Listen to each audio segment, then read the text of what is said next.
मैं निधि Salaria blessing team Delhi से रेवती देवी जी द्वारा लिखित असेंशन ऑडियो 3 में आगे शून्य भाषा को स्वीकारते हुए हमारे अंदर होने वाले बदलाव को समझेंगे, क्योंकि बिना आह भाषा को समझे हम असेंड नहीं हो सकते और ना ही अपने अंदर होने वाले बदलावों को जान पाएंगे।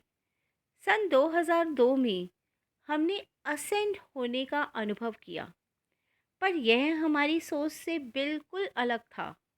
हमने सोचा था कि हम उड़ना शुरू कर देंगे, अचानक से बहुत सारी संपत्ति के मालिक हो जाएंगे।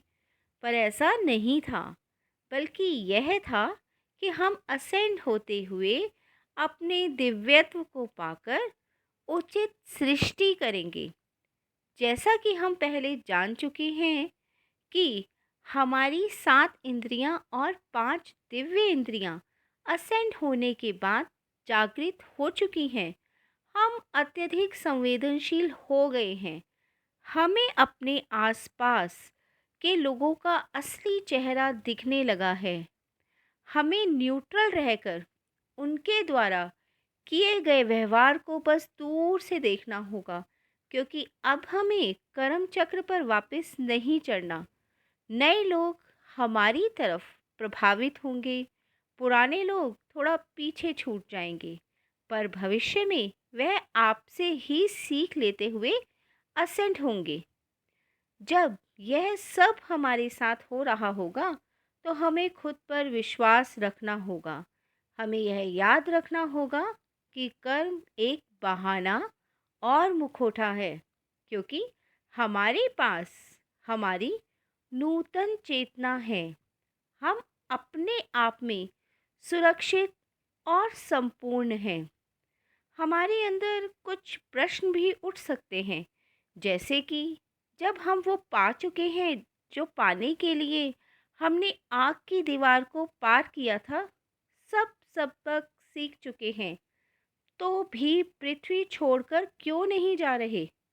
पर हमें जिम्मेदार बनते हुए दूसरों को असेंड होने में मदद करनी होगी। जैसे पितामह पत्री जी ने अध्यात्म का ज्ञान पाकर उसे अपने तक ही सीमित नहीं रखा, बल्कि सब में बांट दिया। पर हमें यह सब सचेत रहते हुए करना होगा। हमें अपनी सांसों में उतरकर ही हर प्रश्न का उत्तर अपने आप मिल जाएगा। दोस्तों, हम अपने आप को पृथ्वी के एहसास और हर भाव से खुद को जुड़ा हुआ महसूस करेंगे। हमारा प्रकृति, जीव जंतु, इन सब को देखने का नज़रिया बिल्कुल बदल जाएगा। हम करुणा से भर जाएंगे। हम सब 2500 साल पहले भी आए थे। उस वक्त धरती पर उपलब्ध ऊर्जा हम सब के एक साथ असेंड होने के लिए काफ़ी नहीं थी, पर कुछ लोग फिर भी असेंड हो गए, जिससे धरती में असेंड होने का बीज डल गया। इसका एक काफ़ी अच्छा उदाहरण लॉब्सांग रंपा जी हैं, जिनकी तीसरी आंख अन्य बच्चों की तरह बचपन से ही खुली हुई थी, क्योंकि वह धरती पर केवल ग्रंथ लिखने के लिए पैदा हुए थे। इसलिए इतना काफ़ी नहीं था। उनके गुरु लामा मिंग्यार दोनदूप ने आज्ञा चक्र के स्थान पर एक विस्तृत लोहे के टुकड़े को लगाया। इसके बाद रामपा जी को सब कुछ स्पष्ट रूप से दिखाई देने लगा। रामपा जी पुस्तक में बताते हैं कि भविष्य में यह क्रिया काफ़ी आम हो जाएगी। बहुत से लोग इसका लाभ उठाएंगे। टोबायस आगे बताते हैं कि असेंड होकर हमारा जीवन हमारे लिए नहीं, बल्कि उन आने वाले विद्यार्थियों के लिए समर्पित है जो भविष्य में असेंड होने वाले हैं। हमें दूसरों की मुश्किलों का सामना नहीं करना, बल्कि उन्हें इस लायक बनाना है कि वह खुद इसका सामना कर सकें।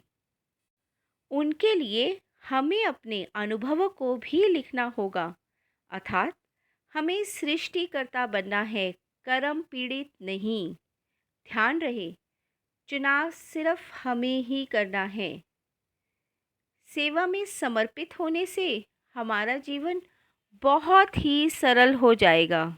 हमारा ध्यान अपनी मुश्किलों पर नहीं, अपितु दूसरों की सेवा में होगा। जैसे नरसिंह राव, जिन्हें जिंगुरु भी बुलाया जाता था, को साधुओं का आदर सत्कार करना बहुत पसंद था। 1966 में एक आगंतुक द्वारा 3 साल बाद होने वाले महाविनाश के बारे में पता चला, जिसके बारे में विस्तार से आप इस पुस्तक में पढ़ेंगे और समझेंगे कि एक व्यक्ति जब खुद को सेवा में समर्पित कर देता है, उसका जीवन कैसे सरल हो जाता है। जब हम दूसरों के लिए अच्छी चेतना और जागरूकता में रहते हैं, तो कर्म नहीं लगता। अब जो हो रहा है, वह पहले कभी नहीं हुआ। इतने बड़े समूहों का असेंशन धरती पर पहली बार हो रहा है, जिसमें उस तरफ के लोग हमारी बेहिसाब मदद कर रहे हैं। हमारी प्रज्ञात्मा हमें प्रोत्साहित कर रही है। टोबायस हमारे साथ सोते जागते काम कर रहे हैं। हम कभी भी अकेले नहीं हैं।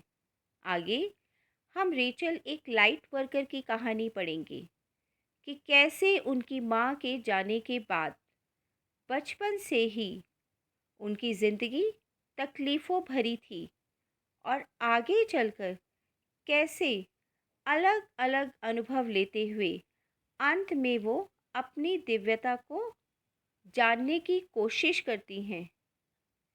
लेखिका आगे बताती है कि हमें पुराने तरीकों को छोड़ते हुए आगे बढ़ना होगा।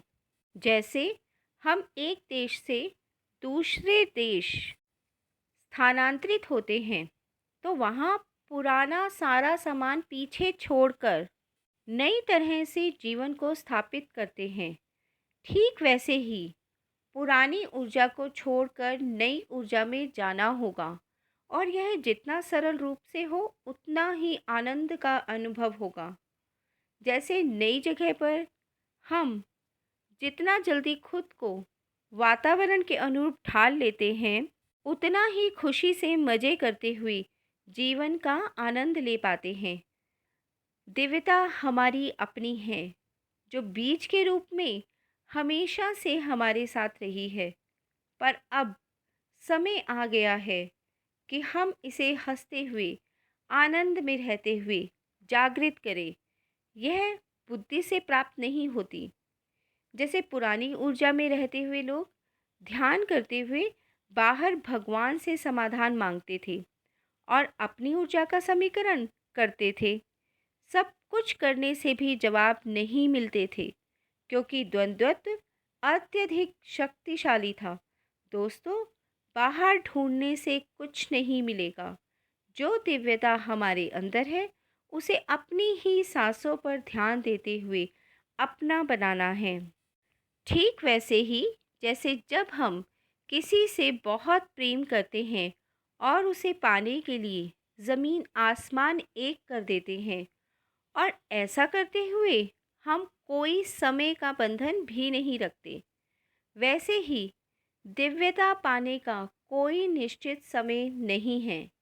यह एक छोटे से बच्चे की तरह है, जिसे बिना किसी बंधन के प्यार से आनंद में रहते हुए पाया जा सकता है, क्योंकि दिव्यता हमारी है, किसी और की नहीं।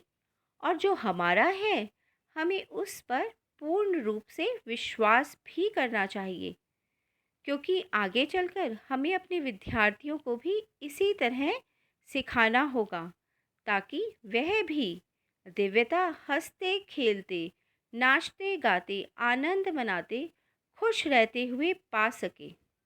अब आराम से खेलने का समय है।